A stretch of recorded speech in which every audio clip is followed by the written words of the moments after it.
تو جس محلے سے گزرو مسجدوں کی آوازیں یہی پکارتی تھی، اللہ سب سے بڑا ہے۔ میں یہ آواز سن کر کے مسجد میں اندر گیا، امام صاحب مصلی پر کھڑے تھے، تکبیر باندھا تو کیا کہہ کر؟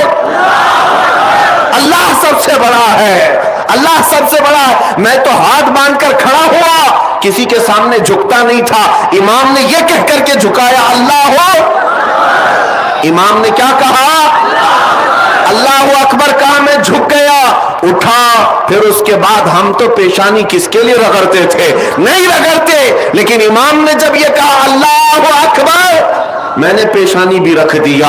عزیزان گرامی، کیا تمہیں احساس ہے؟ میں ہاتھ باندھ لیا اللہ اکبر پر، سر جھکا لیا اللہ اکبر پر، پیشانی ٹیک دیا اللہ اکبر پر، میرے سارے اعمال اللہ اکبر پر، حتیٰ کہ وقت آیا میری موت کا، جب سانسیں رک گئی، کفن پہنا دیا گیا، جنازے میں لا کر رکھ دیا گیا، امام جنازے پر آ کر کھڑا ہوا، صفیں لگ گئی، امام نے رکعت باندھی، کیا کہہ کر؟